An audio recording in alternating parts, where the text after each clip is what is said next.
귀하신 하나님 아버지, 이 시간도 2000년 전에 예수 그리스도를 통하여 말씀하신 이 말씀이 우리에게 진리의 말씀인 줄로 믿사옵나이다.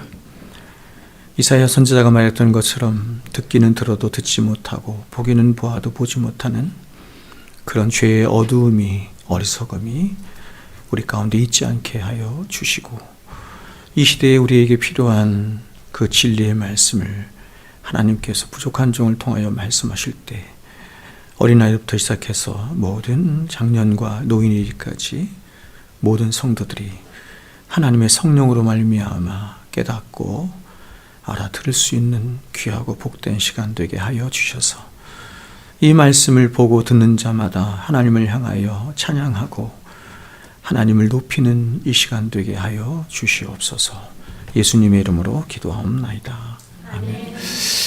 자, 오늘은 이제 연합으로 예배를 드리기 때문에 제가 좀 생각을 했어요. 그래서 우리 어린이들도 좀 함께, 우리 자녀들도 함께 들을 수 있는 말씀을 좀 전하면 좋겠다라고 제가 생각을 해서 이 말씀을 택했습니다. 그러니까 우리 자녀들도 귀를 쫑긋하게 듣고, 특별히 오늘 이 말씀은 우리 자녀들에게 하는 말씀이거든요. 우리에게도 하는 말씀이기도 하지만 자녀들에게 하는 말씀이기 때문에 부모된 우리가 항상 우리 자녀들을 위해서 기도하잖아요. 영혼을 위해서 기도하잖아요. 그래서 하나님의 마음이 바로 이 비유의 말씀이 그대로 투영되어 있기 때문에 우리 자녀들이 귀를 기울여 잘 들을 수 있도록, 이 회심에 관한 말씀인데 잘 귀 기울여 들을 수 있도록 부모된 여러분들은 기도하며 여러분 자신을 또 돌아보기도 하고 말씀을 들으면서 그렇게 기도하며 말씀을 들을 수 있으면 좋겠다라는 생각을 합니다. 자, 오늘 여러분 이 비유 너무나 잘 아는 비유죠. 탕자의 비유죠. 근데 보통 우리가 이 비유를 탕자의 비유라고 하지만 사실은 이것은 탕자의 비유가 아니라는 것을 우리는 너무나 쉽게 알 수 있습니다. 탕자의 비유라는 말 속에는 탕자가 주인공이 된 것처럼 생각될 여지가 굉장히 많지만 사실은 이 비유의 주인공은 탕자가 아니라는 것을 우리는 너무나 쉽게 알 수가 있습니다. 제가 가지고 있는 이 개역개정 성경을 이렇게 보면 지금 이 15장에 비유가 3개가 나오죠. 비유가 3개가 나옵니다. 자, 15장 1절과 2절을 보시면 먼저 이렇게 얘기해요. 모든 세리와 죄인들이 말씀을 들으러 가까이 나오니 바리새인과 서기관들이 수군거려 이르되 이 사람이 죄인을 영접하고 음식을 같이 먹는다 하더라. 지금 여기 두 부류의 사람이 등장을 하는 거예요. 한 부는 세리와 죄인들, 그리고 한 부류는 바리새인과 서기관들이 있어요. 그래서 이 사람들에 대한 비유를 예수님께서 하시는 것인데 그 주인공은 예수님 자신이십니다. 그래서 여러분 그 15장 그 위에 보면 제 성경에 이렇게 나와 있는데 잃은 양을 찾은 목자 비유 이렇게 나와요. 이게 3가지 비유를 말씀하는 거거든요. 근데 이 비유의 주제를 이렇게 말을 해요. 잃은 양을 찾은 목자 비유. 그렇죠? 잃은 양의 비유가 아닙니다. 잃은 양이 주인공이 아니고 주인공이 누구예요? 목자예요. 잃은 양을 찾는 목자의 그 은혜스러움에 대해서 지금 말을 하는 것이에요. 두 번째 보세요. 8절 보세요. 8절부터 잃은 드라크마를 찾는 여인의 비유가 나오는데 이것도 제목이 뭐냐면 잃은 드라크마를 찾는 여인의 비유예요. 누가 주인공이에요? 여인이 주인이에요. 자, 오늘 우리가 함께 본 말씀도 한번 보세요. 11절부터 보시면 위에도 이렇게 나와요. 잃은 아들을 되찾은 아버지의 비유 이렇게 나와요. 여러분, 지금 주인공이 누구예요? 아버지입니다. 자, 우리가 앞서서 아브라함 이야기도 살펴보았고 야곱의 이야기도 살펴보았고 다른 믿음의 선진들의 이야기도 살펴보았지만 성경이 그 사람들 이야기하는 게 아니에요. 여러분 지금 탕자가 주인공인 것 같지만 탕자 이야기를 하는 것이 아닙니다. 탕자와 같은 우리의 삶 속에, 우리의 인생 속에 개입하셔서 우리를 은혜로 붙드시고 우리를 은혜로 인도하시는 누구의 이야기다? 하나님의 이야기다. 그 하나님의 이야기가 여기에 담겨져 있는 것입니다. 자, 그런 관점을 가지고 여러분이 이 성경을 보셔야 이 비유의 내용을 바르게 알 수 있습니다. 자, 오늘 우리가 함께 살펴보고 있는 이 탕자의 비유라고 하는 이 비유는 아주 지극히 평범하고 평화로운 한 가정의 이야기를 그 배경으로 하고 있습니다. 이 집의 주인은 많은 재산과 품꾼들을 거느렸을 뿐만 아니라 아들도 둘씩이나 있는 굉장히 유복하고 행복한 한 가정의 가장이었습니다. 그런데 어느 날 둘째 아들이 아들로서는 결코 해서는 안 되는 요구를 아버지에게 하게 되죠. 그 요구는 뭐냐면 아버지가 돌아가실 때 물려줄 재산, 물려줄 유산이 나에게 있다고 한다면 그 물려줄 유산을 나에게 미리 좀 주십시오라고 하는 것이었습니다.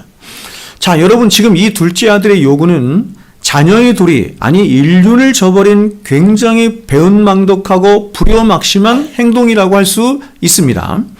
왜냐하면 이러한 요구는 지금도 살아있는 아버지를 향해서 아버지 당신이 죽었다고 생각하십시오 라고 말한 것과 같은 의미이기 때문에 그렇습니다.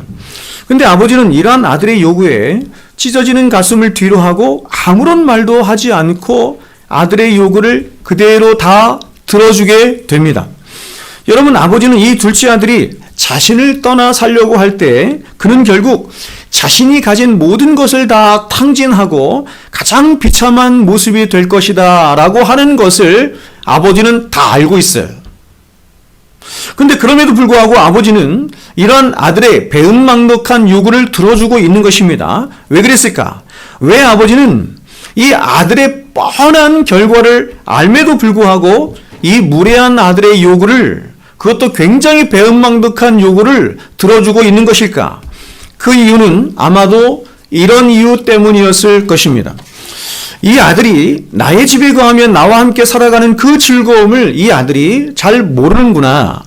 그러니 비록 내가 많은 재산을 내가 잃는다 할지라도, 또 내 아들이 큰 고통을 겪는다 할지라도 내 아들이 참으로 나와 함께 나의 집에 거하는 그 기쁨이, 그 행복이 얼마나 큰 것인지를 알고 깨닫고 그래서 내게로 다시 돌아올 수만 있다고 한다면 아무리 내가 많은 재산을 잃고 또 내 사랑하는 아들이 잠시 고통과 아픔을 겪는다 할지라도 나는 다시 얻게 된, 다시 산 아들을 얻을 수 있으리라, 이런 마음을 가진 것입니다. 여러분, 이것이 모든 참된 부모들의 자식들을 향한 마음이 아닙니까? 무엇보다도 저와 여러분을 사랑하시는 하늘 아버지, 우리 하나님 아버지의 마음인 것입니다. 여러분, 우리의 하늘 아버지는 당신의 자녀된 저와 여러분을 이 세상에서 가장 사랑하시며 가장 귀히 여기시는 하나님이십니다. 그렇게 우리 하늘 아버지는 당신의 자녀된 저와 여러분이 고통 중에 있는 것도, 그리고 병들고 가난에 처해 있는 것도 결코 원하시는 분이 아니십니다.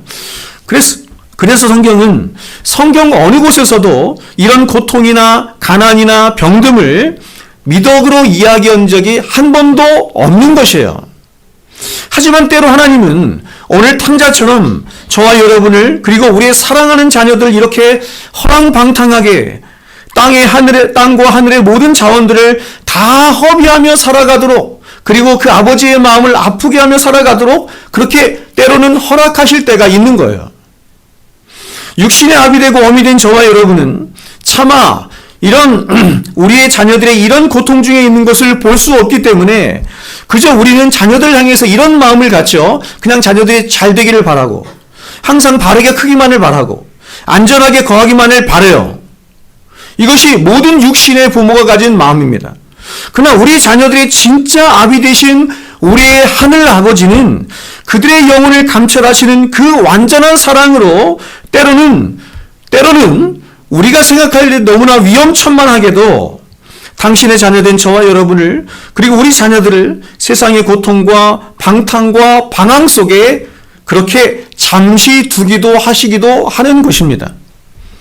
그것은 저와 여러분으로 하여금 과연 하나님 없이 살아가는 고통이 어떤 것인지, 쉽게 말해서 하나님의 은혜에서 떠나서 죄 가운데 살아가는 인간의 그 비참한 실상이 어떤 것인지, 바로 아버지 집을 떠난 세상에서 잠시 살게 하시고 경험하게 하셔서 하늘 아버지 안에 살아가는 것이, 그리고 그분의 은혜와 사랑 안에 살아가는 것이 얼마나 복되고 얼마나 절대적인 가치인지를, 얼마나 소중한 것인지를 깨닫도록 하시는 것이에요, 세상에서.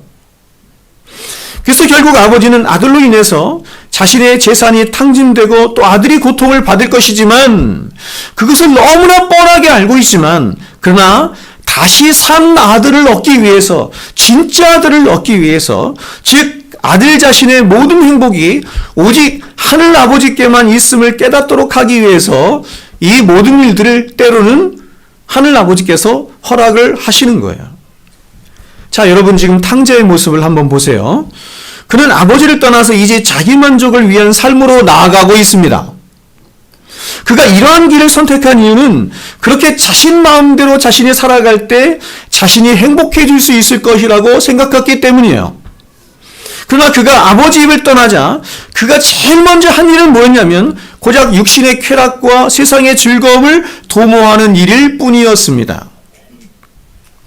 자, 여러분, 이 말은 하나님의 은혜를 떠난 인간의 실체라고 하는 것은 고작해야 무엇을 도모하냐면 썩어질 육체의 쾌락을 도모하는 것과 죄를 향한 끊임없는 목마름으로 하나님의 진노를 쌓는 것밖에 아무것도 없다는 사실을 우리에게 말씀해 주는 것이에요.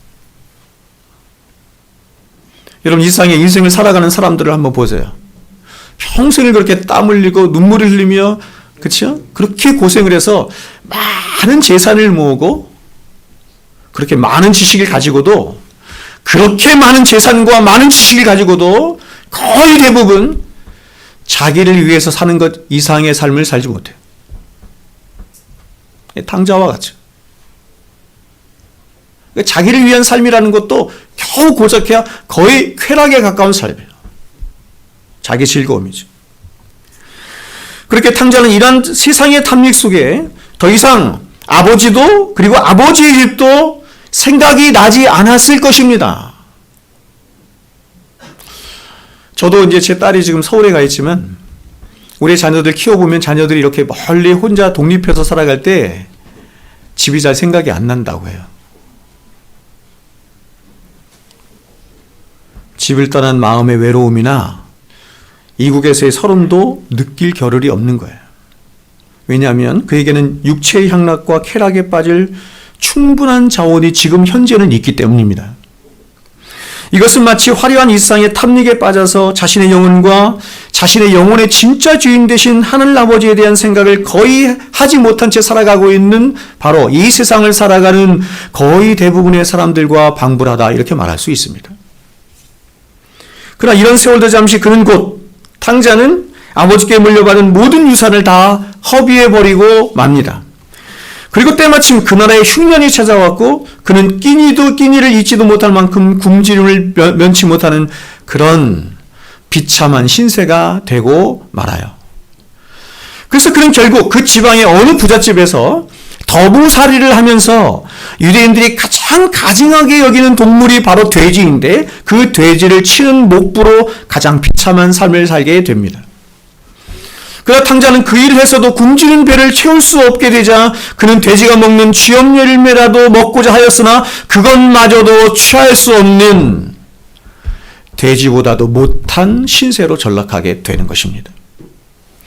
여러분, 이것이 바로 아버지를 떠난 탕자의 모습이며 하나님을 떠난 인간의 비참한 실존이자 실체임을 성경이 말씀하고 있는 것이에요. 하나님과의 절대 의존의 관계 속에 살아가는 인간은 이 세상 그 어떤 존재와도 비교할 수 없을 만큼 가장 존귀하고 가장 위대한 존재이지만 하나님을 떠나는 순간 그는 짐승보다도 못하는 존재가 되는 거예요. 가장 비참한 존재가 되는 거예요. 여러분, 부러울 것이 없이 유복한 가정에 살고 있던 이 아들이 왜 이런 불행한 처지가 됐습니까? 그것은 이 아들이 아버지의 집 바깥에서 자신의 행복을 찾고자 했기 때문에 그렇습니다. 마찬가지로 여러분, 우리 인간의 모든 불행의 시작은 어디에서 시작되는 거냐면 바로 자신을 창조하시고 자신을 지으신 하나님을 떠나 자신만의 나관을 만들려고 하는 데서 시작이 되는 것이에요. 그것이 바로 에덴 동산에 있는 사건 아니에요?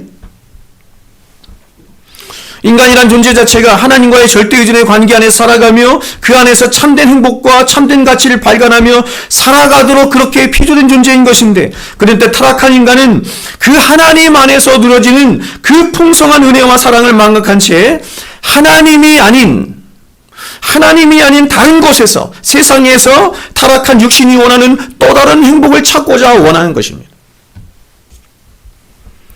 그러나 여러분, 하나님을 떠난 인간은 그 자체로 궁핍과 비참과 가난으로 가득한 인생일 뿐인 것입니다. 그래서 여러분, 팔복에서 첫 번째 복이 뭐냐면 가난 아닙니까? 가난을 본 자가 복이 있는 자인 거예요. 세상 사람들은 하나님을 떠난 자신이 얼마나 비참하고 가난한지를 모르는 것이에요.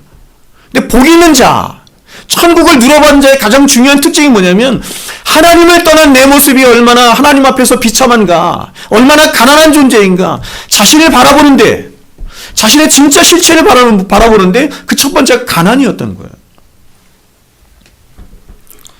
왜냐하면 인간의 모든 참된 행복의 자원들은 오직 우리를 지으시고 우리를 복되게 하신 하나님 안에서만 발견되어질 수 있는 것이기 때문에 그렇습니다. 그러므로 인간이 하나님을 떠나 스스로 독립된 존재가 되었다라고 하는 것은 이제 하나님으로부터 오는 모든 복과 생명이 차단되고 단절되었음을 의미하는 것입니다. 따라서 이렇게 하나님의 은혜에서 떠난 인간은 결국 오늘 탕자처럼 모든 자원을 다 탕진한 채 궁핍과 비참함 가운데 살아갈 수밖에 없는 그런 비참한 존재가 되었음을 지금 성경이 우리들에게 말씀하고 있는 것입니다. 자, 여러분, 지금 탕자의 모습을 한번 보십시오. 그의 잘못된 자기 사랑과 욕망이 부른 결과는 모든 것으로부터의 단절입니다. 하나님과의 관계도, 아버지와의 관계도, 또한 친구들과의 관계도 모두 다 깨어지고 막힌 채 이제 탕자는 세상에 홀로, 마치 철학자 하이데거가 말하는 것처럼 피투성이처럼 내버려진 가장 비참한 존재가 되어버리고 만 것입니다. 그러므로 그는 이제 모든 형통함과 부유함이 있는 아버지의 아들이 아니라 더러운 돼지나 치는 목부의 신사가 되어서 죽도록 노동을 하여도 돼지가 먹는 취업 열매조차도 먹을 수 없는 가히 짐승보다 못한 가장 비참한 신세가 되고 만 것입니다. 그래서 조나단 에드워즈는 그렇게 말을 한 거예요. 사람이 하나님을 아는 지식이 없고 하나님을 떠나 살면 짐승보다도 못하다, 이렇게 말한 거예요. 짐승보다도. 최소한 짐승은 하나님이 창조하신 창조의 원리 가운데 자신의 존재 가운데 그렇게 살아가요. 그렇게 살아갈 뿐이에요. 그러나 인간은 죄를 품었죠. 하나님을 떠난 인간은 죄를 품었어요. 하나님의 형상이 있기 때문에 다른 모든 피조물들과는 비교할 수 없을 만큼 위대한 능력들을 다 가지고 있는데 그 모든 위대한 능력들을 이게 죄와 합해지는 거예요. 죄와 결합이 돼서 가장 악한 악인으로 사는 것이 바로 인간인 것입니다. 그런데 여러분, 바로 이때, 즉 모든 것을 잃어버리고 만신창이가 된 그런 자신의 비참한 모습을 탕자가 보는 순간 비로소 탕자는 아버지와 아버지의 집이 생각이 난 것입니다. 잃어봐야 알죠. 오늘 17절 말씀을 보면 이에 스스로 돌이켜라고 탕자의 고백이 시작되고 있는데 이것이 바로 탕자의 회심의 시작인 것입니다. 이 말을 영어 성경에서 찾아보면 굉장히 흥미로운 의미가 담겨 있음을 우리가 생각하게 되는데, 영어 성경을 찾아보면은 NIV 성경에서는 이렇게 말을 합니다. He came to his sense, 이렇게 말해요. 자신의 원래 감각을 되찾았다, 이런 말이 될 수도 있겠죠. 근데 킹 제임스 원경은 훨씬 더 정확하게 우리에게 번역하는데 이렇게 말합니다. He came to himself, 이렇게 말합니다. 그는 자신에게로 돌아왔다, 이런 뜻이에요. 자신에게로 돌아왔다. 탕자는 아버지께로 돌아가기 전에, 하나님께로 돌아가기 전에 가장 먼저 자신에게로 돌아간 거예요. 자신의 위치가 무엇인지를 감각한 거예요. 탕자는 물질에 눈멀고 세상의 쾌락과 자랑에 눈멀어서 자신을 잃어버리고 살았고 자신의 참모습을 보지 못하고 살았는데, 근데 너무나 놀랍게도 그 아버지가 계시지 않은 바로 가장 비참한 돼지우리, 그 세상에서 비로소 아버지를 떠난 자신의 비참한 참모습을 보게 되고 깨닫게 된 것입니다. 참 신비로운 일이죠. 당자가 아버지와 함께 있을 때는 그 아버지의 가치를 몰라요. 아버지의 존귀함을 몰라요. 아버지의 은혜를 몰라요. 네, 아버지를 떠나서 가장 비참한 돼지우리에 있을 때, 돼지우리와 그 세상에 있을 때 아버지를 아는 것입니다. 아버지를 깨닫게 되는 것이, 아버지의 사랑을 갈망하게 되는 거예요. 여러분, 참된 회심, 참된 구원의 시작은 바로 이렇게 자신의 진짜 모습, 참된 모습을 보고 깨닫는 것에서 시작이 되는 것입니다. 하나님을 떠난 자신이 과연 얼마나 비참한 상태에 있는 것인지, 또한 자신이 하나님 앞에서 얼마나 큰 죄악을 저질렀고 허랑방탕하게 살았으며, 그래서 자신에게 얼마나 큰 하나님의 진노와 심판이 기다리고 있는지, 바로 진짜 자신의 실존을 깨닫는 것이 회심의 시작이다, 이렇게 말할 수 있습니다. 그런데 여러분, 정말 놀랍게도 이러한 자신의 진짜 실존을 어디에서 깨닫게 되냐면 바로 아버지가 계시지 않은 돼지우리에서, 더 정확하게 말하면 이거죠. 아버지가 준비해 놓으신 이 세상이에요. 이 세상에 뭐가 있는데요? 죄와 고통과 수많은 위험과 원수들이 가득한 세상이죠. 여러분, 인생을 살아보면 예수님을 못 박은 이 세상, 예수님을 못 박은 이 세상이 이런 세상 맞습니까? 죄가 침투해 들어온 이 세상이 그렇게 고통과 위험과 원수들로 가득한 세상 맞습니까?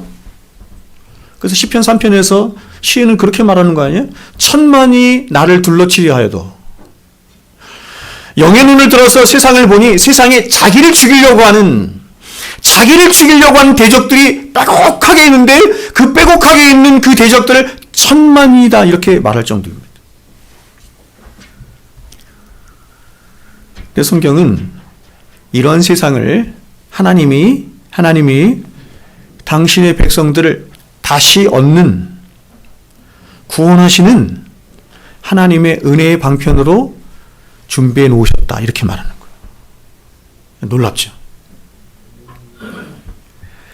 마찬가지로 하나님은 이렇게 자신의 진짜 실존을 깨닫고 또 하늘아버지의 존귀함과 그 절대성을 깨달아서 오직 하늘아버지만을 붙들고 하늘아버지만을 사랑하며 하늘아버지만을 의존하는 그런 진짜 아들을 얻기 위해서 바로 창세전부터 그리스도 예수 안에서 자신의 아들 되게 하신 당신의 자녀들, 그 교회를 어디에요?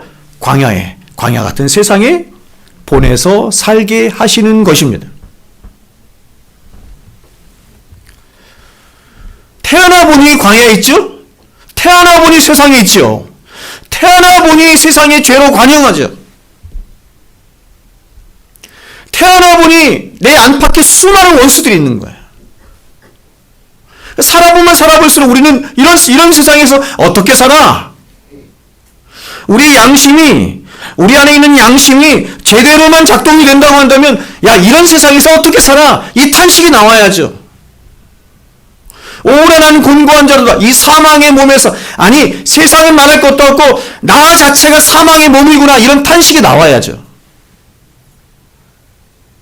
근데 놀라운 것은 뭐냐면, 그런 사망의 몸도, 그런 원수들로 가득한 세상도 하나님이 우리를 당신의 진짜 아들로 삼으시기 위한, 찾기 위한 하나님의 은혜의 수단으로 주신 광야라는 것입니다. 이런 세상이 없다면 우리는 하나님을 만날 수도 없어요. 하나님 은혜가 무엇인지도 알 수가 없어요. 놀랍게도 우리는 이런 세상에 살면 죽을 것 같아. 저 원수들로 인해서 죽을 것 같은 생각이 드는 거예요. 놀랍게도 이런 세상에서 하나님은 우리를 구원해내시고 우리를 하나님의 백성으로 빚어 만들어 가신다는 것입니다. 그러면 여러분, 진짜 하나님의 백성들은 이 광야 같은 세상을 살아갈수록, 야, 이 세상이 정말 살만한 세상이구나, 이게 나오면 안 되는 거예요. 이 광야 같은 세상을 살아갈수록 내가 살아가는 이 세상은 정말 단 한순간도 살아갈 수 없는 그런 돼지우리와 같은 세상이구나, 이런 탄식과 함께 내가 이 세상에서 붙들고 의지하며 사랑해야 할 분은 오직 하나님 한 분밖에 없구나 라고 하는 고백이 터져 나와야 되는 거예요. 세상을 살아가면 살아갈수록 세상을 살아가는데 이런 세상 참 살만하네. 70년, 80년만 사는 것이 아니라 지금 100세 세대라고 하는데 100세만 사는 것이 아니라 한 200년도, 300년도, 한 1000년도 이상이 살고 싶네? 그 사람은 세상에 속한 자죠. 그 사람의 인생의 목적은 행복에 있는 거예요. 거룩에 있는 것이 아니라 거룩한 삶을 목적으로 하는 자는 세상을 그렇게 인식하지 않아요. 그래서 이러한 자신의 참모습을 깨달은 탕자는 이렇게 고백하는 것입니다. 19절 보세요. 내가 일어나 아버지께 가서 이르기를 아버지 내가 하늘과 아버지께 죄를 지었사오니 지금부터는 아버지의 아들이라 일컬음을 감당하지 못하겠나이다. 나를 품꾼의 하나로 보소서.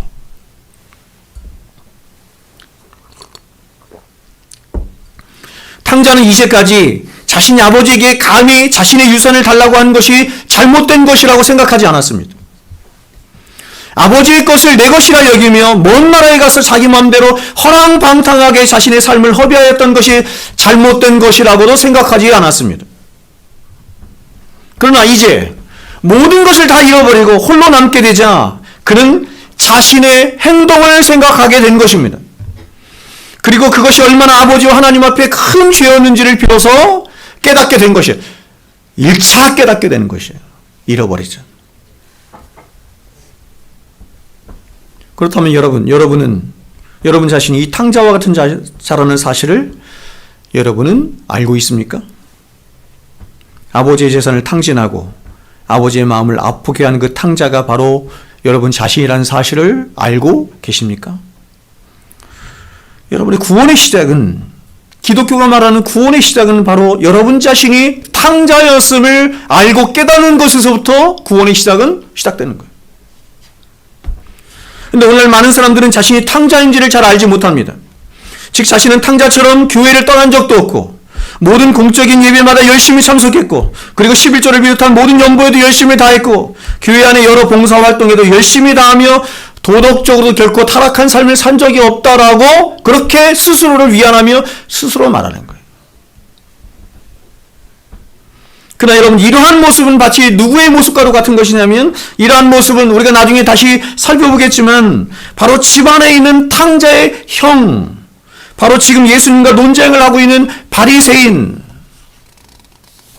이 바리새인을 누구에 비유하여 지금 말하고 있는 거냐면 탕자의 형에 비유해서 말하고 있는 거예요. 이 세리와 죄인을 누구에 비유해서 말하고 있는 거냐면 탕자에 비유해서 말하고 있는 거예요. 자, 그러니까 여러분 지금 예수님이 누가복음 15장에서 탕자와 탕자의 형을 비유를 하고 있는 것은 바로 자신 앞에 나와서 말씀을 지금 듣고 있는, 즉 자신을 죄인으로 여기며 하나님 앞에 은혜와 긍휼을 구하고 있는 세리와 죄인들의 무리, 이들이 탕자라는 것입니다. 그리고 끊임없이 자신들을 의인이라 여기며 자신의 의를 챙기고 있는 또 한편의 무리가 있죠. 바로 예수님과 논쟁을 벌이고 있는 바리새인과 서기관들을 비유적으로 지금 예수님께서 말씀하시는 것입니다. 그렇다면 여러분은 여러분 자신이 어떤 자라고 느껴지십니까? 여러분은 여러분 자신이 탕자로 느껴지십니까? 아니면 여러분은 하늘아버지 앞에서 너무나 괜찮은 탕자의 형처럼 느껴지십니까? 우리는 얼마나 탕자하고 똑같은 자들인지 모르겠습니다. 그래서 하늘아버지를 아버지라 부르면서도 얼마나 그 아버지의 재산을 탕진하고 욕되게 하며 여전히 그 아버지의 집을 떠나서 스스로 세상의 쾌락과 버타기를 아무렇지도 않게 여길 뿐만 아니라 은근히 그런 세상의 죄를 탐닉하기를 좋아하는 그런 탕자의 본성과 탕자의 성향 가운데 살아가는 자들이 우리인 것입니다. 뿐만 아니라 우리들은 탕자처럼 정말 무례하게도 얼마나 내 것을 내 것이라 여기며 그렇게 주장하며 당연히 여기며 살아가고 있는 자들인지도 모르겠습니다.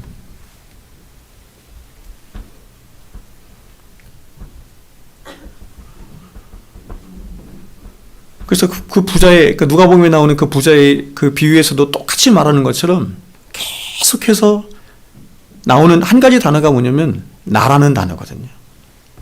내 몸, 내 건강, 내 재물, 내 시간, 내 믿음, 내 지식, 내 지혜, 내 인생, 내 목숨.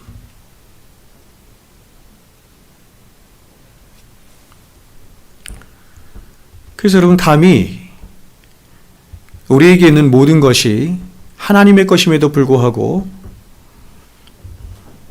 너무나 많은 사람들이 그 모든 것들이 마치 내 것인 양 그렇게 내 마음대로 허랑방탕하게 내 자신의 즐거움과 쾌락과 이것들을 위해서 사용하며 허비하고 있는 것입니다. 우리가 구약 말씀에 보면 하나님이 이스라엘 백성들을 책망하신 가장 중요한 것 중에 하나가 뭐냐면 이스라엘 백성들이 이런 것이었거든요. 이스라엘 백성들이 부자도 있고 가난한 자도 있어요.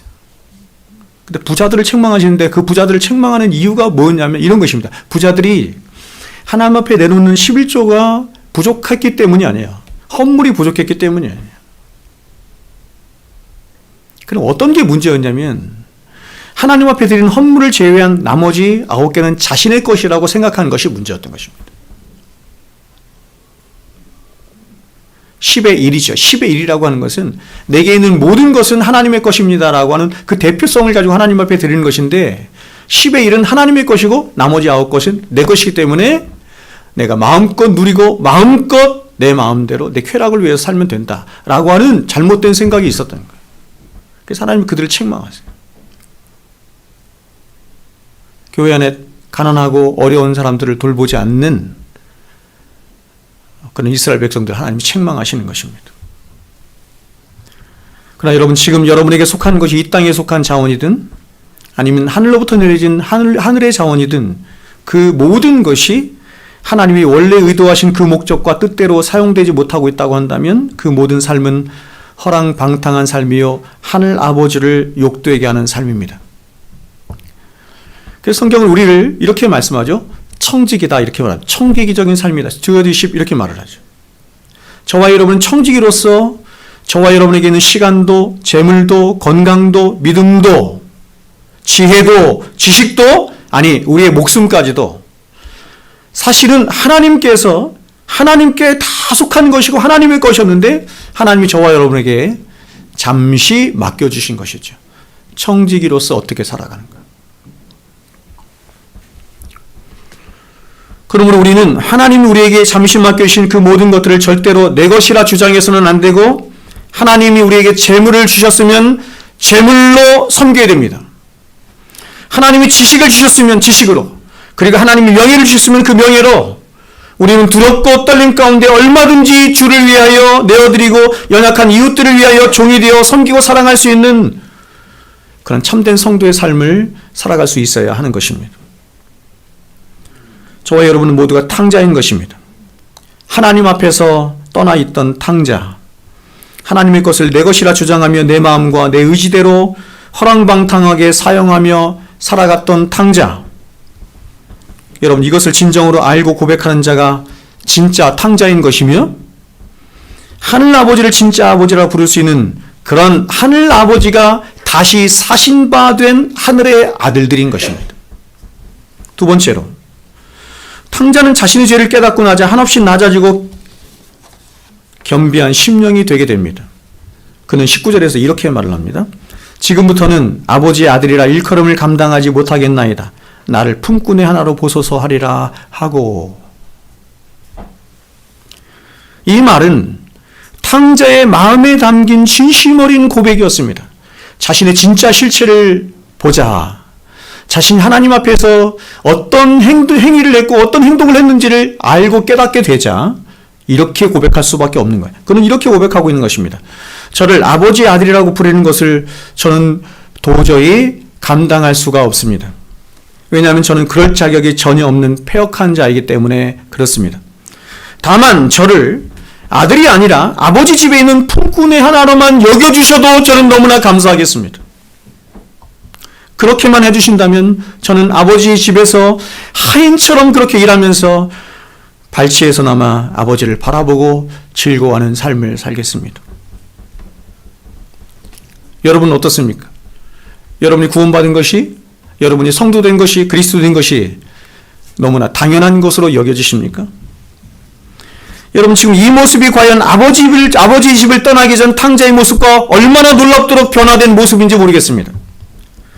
그토록 아버지 앞에 당당했고 폐역한 모습으로 아버지의 것을 마치 자신의 것처럼 주장하며 아버지를 죽은 아버지처럼 여겼던 그런 탕자의 모습에서 이제 자신은 아버지의 은혜가 아니면 단 한순간도 살아갈 수 없고 행복할 수 없는 그런 무익하고 부패하며 무력한 존재일 뿐이라는 사실을 탕자가 지금 고백하고 있는 것입니다.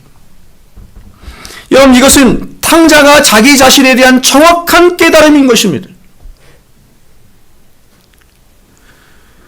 사도 바울이 자기 자신을 향해서 나는 죄인 중에 괴수라고 고백한 것은 많은 사람들 앞에서 자신을 겸비하기 위해서, 자신은 원래 굉장히 괜찮은 사람인데 자신을 겸비하기 위해서 그렇게 자신을 일부러 낮춘 그런 유교적인 겸손이 아니고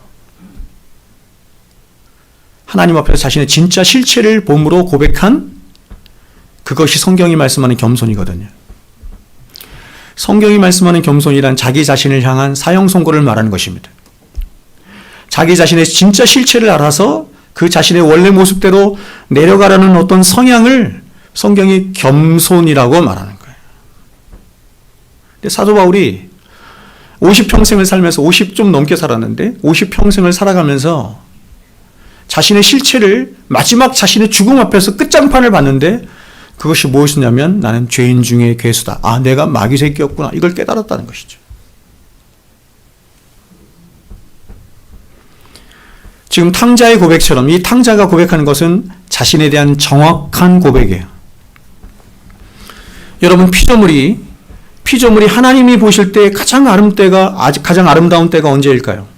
그것은 하나님이 지정해 주신 자리에서 하나님이 창조하신 그 모습 그대로 있을 때 가장 아름다운 것입니다. 그리고 피조물은 바로 그 자리에서 하나님을 가장 선명하게 볼 수 있는 것입니다. 마음이 청결한 자는 복이 있나니 저가 하나님을 볼 것이요. 그렇죠? 마음이 청결한 자가 하나님을 보죠. 모든 종교들이 탐닉하는, 모든 종교들이 소망하는 그 한 가지, 하나님을 보는 것인데 누가 하나님을 볼 수 있어요? 마음이 청결한 자입니다. 어떤 자가 마음이 청결한 자입니까?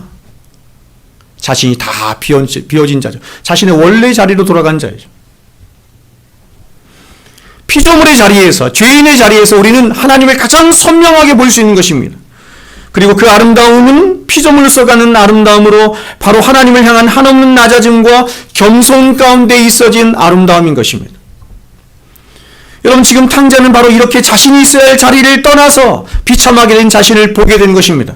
그리고 이렇게 아버지에게서 말할 수 없는 죄를 지은 자신의 모습을 부끄러워하며 아파하고 있는 것입니다. 그리고 그 아버지를 다시 그리하며 아버지의 집을 사모하고 있는 것입니다. 그래서 이제 탕자는 마지막으로 자신이 아버지께로 돌아가는 것만이 자신이 이러한 비참에서 구원받을 수 있는 유일한 해결책이라고 하는 것을 깨닫게 된 것입니다. 이제 홀로 남아서 모든 것을 다 잃어버린 채 자신의 그 초라하고 비참한 모습을 본 탕자는 비로소 그때 아버지를 생각하게 된 것이죠. 그리고 그 아버지는 현재 자신의 문제를 해결할 수 있는 여러 해결책 중에 하나가 아니라 자신의 유일한 소망이자 자신의 전부라고 하는 사실 또한 깨닫게 된 것입니다. 탕자는 이렇게 생각했습니다. 전에는 자기를 지키고 자기를 구원할 수 있는 구원자는 바로 자기 자신이라고 생각했습니다. 세상에서 믿을 수 있는 존재는 자기 자신밖에 없다라고 생각했습니다. 물질이 자신이 일생에서 자신을 지킬 수 있는 생명줄이라고 생각했습니다.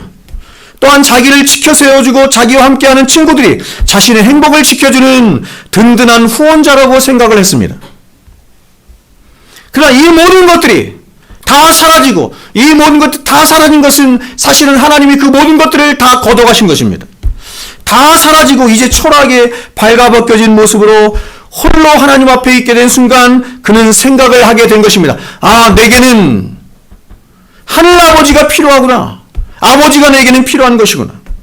그는 이내 잠시 떠나 있었던 그 아버지의 집으로 돌아가기로 용기를 내어서 결심을 하게 된 것입니다. 그리고 그는 그 결심을 즉각적으로 행동에 옮기게 됩니다. 그래서 20절을 보시면 이렇게 말합니다. 이에 일어나서 아버지께로 돌아가니라.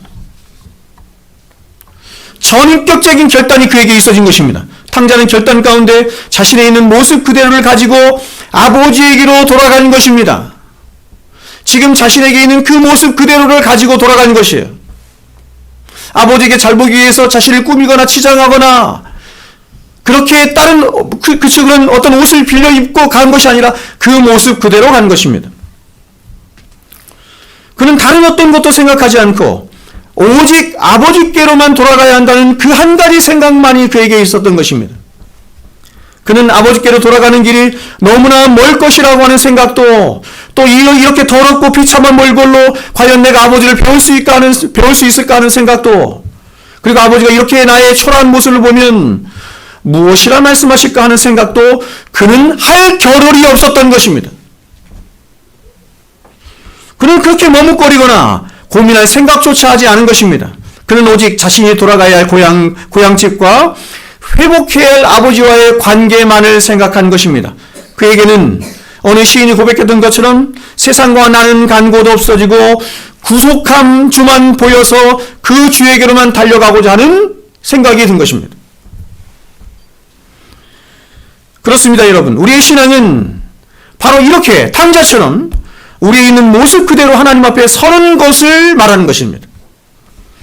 자신도 어찌할 수 없는 자신의 과거의 모습과 지금 자신의 그 비참한 모습은 오직 하나님의 긍휼하심에 의탁한 채 자신의 있는 모습 그대로, 그리고 자신의 그 비참한 모습 그대로 하나님 앞에 가장 가난한 마음을 가지고, 애통한 마음을 가지고 나아가는 것입니다. 그러나 여러분, 하나님이 저와 여러분을 향해 기다리시며 기대하시는 모습이 바로 이런 모습인 것입니다. 하나님은 비록 다 찢기고 상하고 망가져 있는 우리 모습이지만, 그러나 그 어떤 것으로도 그런 우리 자신을 치장하거나 꾸미거나 감춘 모습을 원하시는 것이 아니라, 오히려 그런 모습을 하고 왔을 때 하나님은 더 마음 아파하시죠. 우리에 있는 모습 그대로를 가지고 가난하고 애통하며 상한 심령 가운데 나오는 그런 우리들을 하나님은 가장 한없이 불쌍히 여기시며 사랑하사 그런 우리를 하나님의 그 크신 사랑의 품으로 품어주시는 것입니다. 그러므로 여러분, 하나님 앞에 설 때 절대로 우리는 우리 자신을 꾸미거나 변명하거나 치장하려 해서는 안 되는 것입니다. 제가 여러분에게 여러 번 말씀을 드린 것처럼 절대로 우리는 하나님 앞에 설 때 변명하는 것이 아닙니다. 그럼 어떻게 해야 합니까? 회개하는 것입니다. 핑계를 하는 것이 아닙니다. 하나님, 내 사정 잘 아시죠? 내가 이렇게 바쁘고 이렇게 힘들고 이렇게 어려운, 하나님께 다 아시죠. 이렇게 핑계하는 것이 아니라, 하나님, 제가 잘못했습니다. 하나님, 나에게 은혜를 주십시오. 그렇게 믿음으로 살아갈 수 있는 믿음을 주십시오. 이것이 하나님 앞에 나아가는 성도들의 올바른 자세인 것입니다. 그러니까 오늘날 우리는 너무나 이런 핑계에 많이 이렇게 익숙해져 있어요. 그리고 교회 안에서 사람들은 그것을 연민의 문제로 끌고 가서 이게 죄의 문제인데, 하나님 앞에 순종하지 못하는, 말씀에 순종하지 못하는 문제는 다 죄의 문제거든요. 믿음 없음의 문제거든요. 근데 오늘날 이것이 자꾸 이렇게 연민의 문제로 변질되고 있는 것입니다. 그렇게 하면 해결이 안 되는 거예요. 우리 인생의 모든 문제는 세상에서 벌어지지만 그 모든 문제에 대한 해답은 하늘에 있어요. 그러므로 하늘이 열려야 되는 것이거든요. 그럼 하늘이 열리려면 어떻게 되냐면 하나님과 우리의 관계가 풀려야 되는 것이에요. 하나님과 우리와의 관계에 풀리도록 하도록 하나님께서 우리에게 주신 최고의 은혜의 방편이 기도이고, 그 기도의 핵심이 회개예요.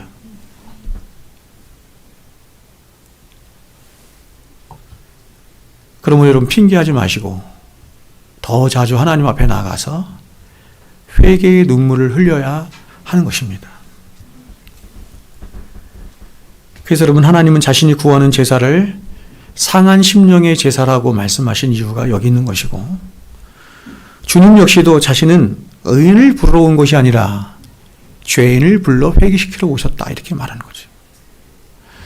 자기가 굉장히 괜찮은 사람인 것처럼 자신을 의인처럼 생각하는 사람은 하나님 앞에 합당하지 않다는 거예요. 자신이 하나님 앞에 얼마나 세리처럼 큰 죄인인가 하는 것을 알고 깨달아서 어찌할 줄 몰라 오직 가슴을 치며 하나님의 은혜만을 구하는 자에게 그를 불러내었다. 이 클레오라는 말이 뭐냐면 불러내었다는 말이 분리시켰다 이런 뜻이야. 그런 자를 하나님이 기뻐하시고 그런 자를 하나님 백성 삼으시는 것입니다. 주님은 하나님 앞에서 자신의 진짜 실체를 보므로 그 심령이 가난해지고 애통해지며 온유하게 된 자를 복있다 이렇게 말씀하시죠. 세상과 완전히 반대되죠. 세상은 자기 자신에 대해서 자긍심을 가지고 자존심을 높이며 자신 있는 자를 복되다 이렇게 말하죠. 성경은 완전히 반대죠. 자기 자신에 대해서 가난하고 애통하고 그래서 하나님 앞에서나 사람 앞에서나 주장할 것이 아무것도 없어서 땅처럼 되는 거예요. 이게 온유거든요. 온유해지며 오직 한 가지 목마름이 있는데 그게 뭐냐면 하나님을 향한 목마름이에요. 그래서 의에 줄이고 목마름이에요. 그런 자를 성경이 복되다. 그런 자가 천국을 누려받은 자다. 이렇게 말을 하는 것입니다.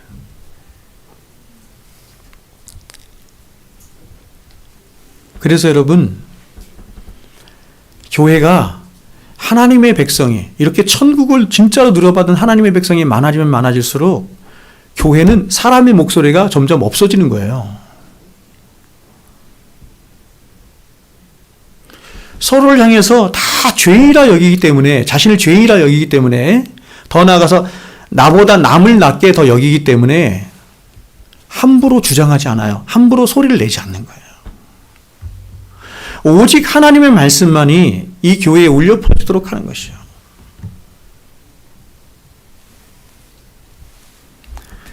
여러분 오늘 말씀 한번 보세요. 이제 탕자가 돌이켜서 아버지 집을 향해 가고 있는데 근데 정말 놀랍게도 탕자가 아버지를 먼저 알아본 게 아니라 아버지가 아들을 먼저 알아보고 있습니다.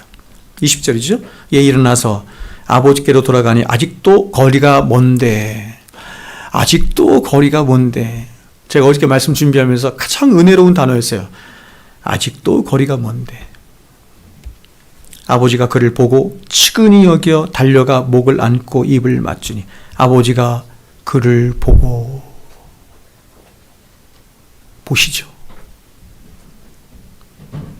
여러분 아직도 거리가 멀어요. 아직도 거리가 먼데 아버지가 먼저 탕자를 알아보고 그에게 달려가서 안고 입을 맞췄어요. 바로 아버지는 아들을 이미 오래전부터 기다리고 있었던 것입니다. 떠나온 아버지 집과 아버지를 그토록 그리워하던 사람은 아들이었는데 그런데 그 아들이 아버지를 먼저 알아본 게 아니라 남루하여 초라하기 그지없는 아들을 한없이 기다리고 있던 아버지가 아들을 먼저 알아본 것입니다.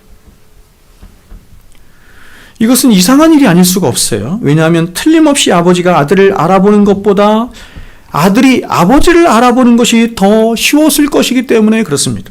왜냐하면 아버지의 모습은 여전히 변하지 않는 기품 있는, 품이 있는 그런 모습일 것이지만 세상에서 탕자로 살다 돌아온 이 아들의 모습은 떠날 때의 모습과는 완전히 달라진 그런 초라하기 그지없는 모습이었기 때문에 그렇습니다.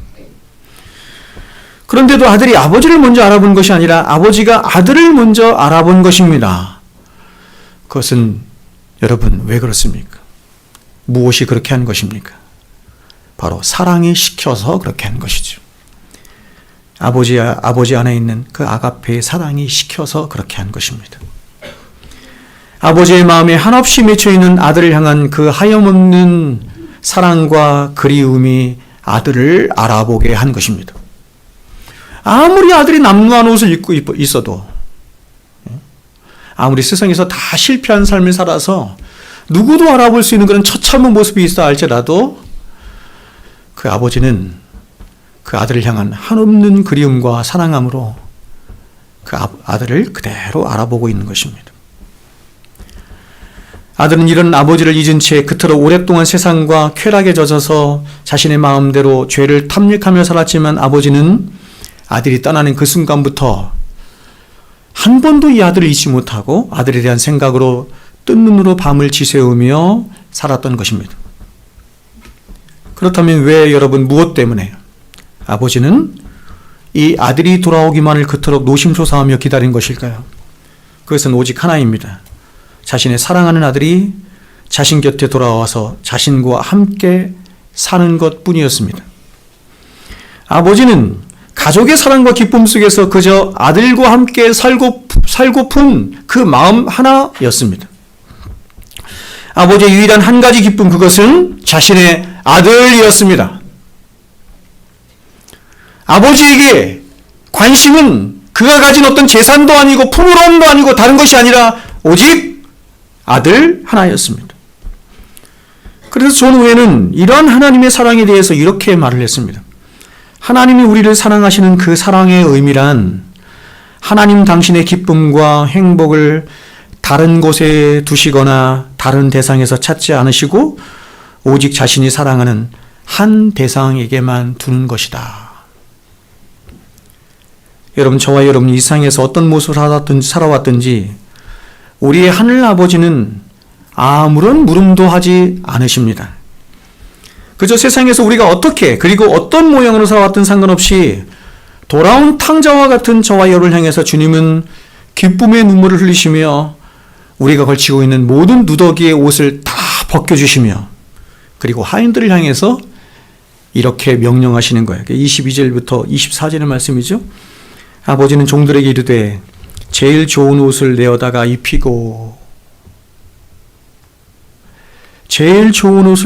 입히고 손에 가락지를 끼우고 발에 신을 신기라. 그리고 살찐 송아지를 끌어다가 잡으라. 우리가 먹고 즐기자. 이 내 아들은 죽었다가 다시 살아났으며 내가 잃었다가 다시 얻었노라 하니 그들이 즐거워하더라. 그래서 이 지상에서 이 말씀 그대로 한 사람이 회심하여 하나님 앞에 돌아오면 천국에서 잔치가 벌어진다고 하는 것이 바로 이거죠. 여러분 어떻습니까? 이런 하나님의 한없는 음성을 듣고 계십니까?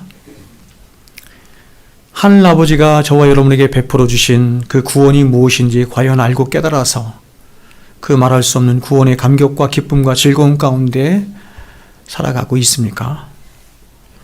그런데 여러분, 오늘날 성경에 나타난 이 탕자보다 더 커다란 비극을 안고 살아가는 바리새인과 같은 탕자들이 있는 것입니다. 그것은 바로 늘 두 발은 교회 안에 붙이고 있으나 자신이 탕자인지를 알지 못한 채 예수님과 함께 십자가에 못 박힌 두 강도의 이 비유를 말하자면 자신이 강도인 것을 알지 못한 채, 똑같은 말이죠. 자신이 도적인 것을 알지 못한 채 하나님에 대해서 자신이 하늘 아버지를 향해서 탕자인 것을 알지 못한 채 살아가고 있는 탕자들이 있는데 그 탕자들이 너무 놀랍게도 어디 있냐면 교회 안에 있다는 거예요. 집안의 탕자예요.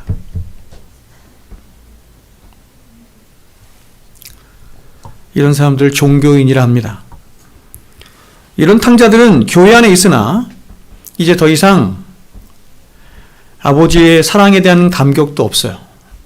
십자가에 대한 감격도 없어요. 죄에 대한 찔림도 없습니다.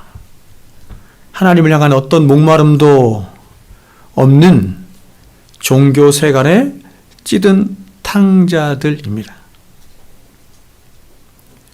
가장 무서운 일이죠. 여러분, 저는 저의 신앙의 연륜이 점점 더해져가고 특별히 목회적 연륜이 쌓여져 가면 갈수록 저를 가장 고통스럽게 하고 가장 고민스럽게 하는 것 중에 하나가 바로 이것입니다. 그것은 바로 제가 점점 완벽한 종교인이 되어가는 것입니다. 저는 7살에 처음 아버지 집에서 살기 시작을 했습니다. 7살에 처음 아버지 집 교회를 다니기 시작을 했습니다. 그리고 이후로 50년 가까운 세월 동안 한 번도 저는 아버지 집을 떠나본 적이 없습니다. 아버지 집을 떠나본 적이 없을 뿐만 아니라 이렇게 그 아버지를 증거하고 전하는 목사까지 되었습니다. 그래서 이제 제가 쓰는 말이나 행동이나 모든 삶의 영역이 온통 기독교적인 것으로 가득 차게 되었습니다. 그런데 이런 저를 답답하고 고통스럽게 만드는 것이 있는데 그것은 바로 저의 눈물이 점점 더 말라가고 저의 가슴은 점점 더 차가워져 가고 있는 것입니다. 더 큰 위기는 뭐냐면 이런 위기를 위기로 느끼지 못하는 그 위기입니다. 여러분에게도 이런 고통이 과연 있습니까? 그래서 여러분 교회는 눈물이 마르면 병이 든 거예요. 목사로부터 시작해서 성도들의 눈물이 많으면 교회는 이미 병이 든 거예요. 예수님이 33년간 이 땅에 사시면서 그분은 늘 눈물을 흘리면서 교회를 위하여 기도하시고 그렇게 자신을 다 내어주시는 삶을 사셨습니다.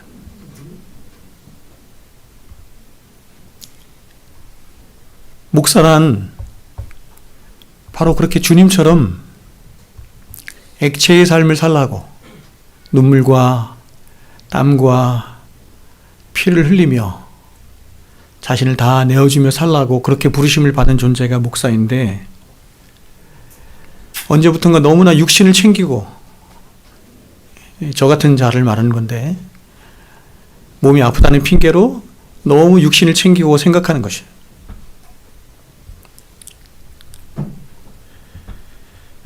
안락함을 찾고 편안함을 찾고 쾌락을 찾는 것입니다. 그럼에도 불구하고 이런 저에게서 점점 더 눈물이 말라가는 것, 가슴이 점점 차가워지는 것,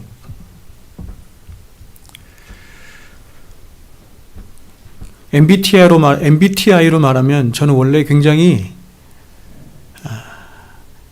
F적인 사람이었습니다. F. 감성적인 사람이란 얘기죠. 굉장히 정이 많고 불쌍히 여기는 마음이 많고 전도사 시절에 제가 가르치던 고등학생 중에 한 아이가 저에게 이렇게 얘기했습니다. 전도사님, 저는 세상에서 전도사님 같이 착한 사람 처음 봤어요. 안 믿어지죠?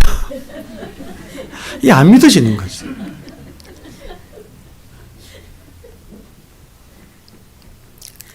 제가 어릴 적만 해도 고등학교 시절, 대학교 시절만 해도 길거리를 가면 이렇게 구걸하는 사람들이 굉장히 많았습니다. 구걸을 하고 껌을 팔고 이런 사람. 거의 한 번도 지나쳐 본 적이 없는 것 같아요. 그렇게 불쌍히 여기는 마음, 긍휼히 여기는 마음, 그들을 사랑하는 그런 마음들, 무엇보다 가족들의 영혼을 위해서 그렇게 눈물로 오랫동안 기도하며 왔던 그런 가난하고 애통하고 온유하고 의에 줄이고 목마른 저희 마음이었는데 저의 머리는 이렇게 많이 커졌어요.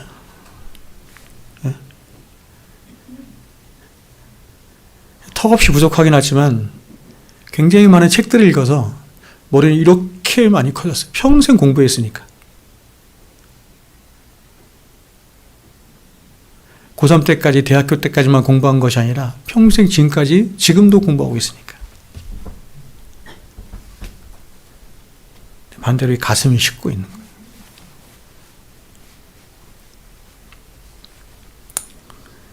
여러분에게도 이런 고통이 있습니까? 그래서 십자가 앞에 이런 여러분 자신을 끌어안고 나가서 울며 애통한 적이 언제입니까? 언제? 제가 어릴 적에 신앙생활 할 때는 제가 지금 여러분에게 전해드리는 이런 말씀의 풍성함이 없었어요. 진리가 없었어요. 그럼에도 불구하고 은혜가 충만했습니다. 제가 중국을 한번 청년들을 데리고 선교를 갔더니 중국 사람들은요, 지금은 안 그럴 것 같았지만 제가 한 20년 전이니까 중국 사람들은 예배를 드리면 제가 설교를 하는데 그냥 이렇게 예수 이름만 나오면 막 울어요. 예수님 이름만 나오는데 막 울고 막 통곡하고 그래요. 예수님을 찬양할 때, 하나님을 찬양할 때는 몸짓과 정말 저는 아주 쇼킹이었어요. 제가 그들을 섬기러 간 것이 아니라 오히려 제가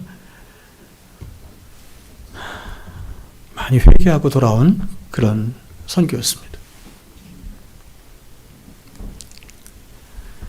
저는 오늘날 한국교회가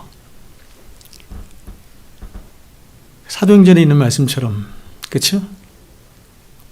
금과 은은 많아졌는데 내게 있는 것으로 내게 주노니 나사렛 예수의 이름으로 걸어라 하는 이런 능력이 너무나 많이 사라진 것은 아닌가 하는 생각을 제가 하게 됩니다. 금과 은은 없어도 우리에게 있는 나사렛 예수의 이름이 우리의 충만히 있었으면 너무너무 좋겠습니다. 제가 기도 시리즈를 하다가 여러분에게 이 말씀을 우리 아이들과 잠시 나누고 있는데, 저와 여러분 모두가 탕자와 같은 자라는 사실을 알아서 더 십자가 앞에 나아가 우리의 죄를 끌어안고 나아가서 우리의 죄뿐만 아니라 다른 사람의 죄까지도, 세상의 죄까지도 끌어안고 나아가서 함께 울며 회개하며 나아감으로 하나님의 은혜가, 점점 하나님의 은혜가 사라지고 있는 이 세대에 우리 사랑샘교회 안에는 하나님의 크신 긍휼하심과 은혜가 넘쳐나는 그런 교회가 될 수 있기를 바랍니다. 네.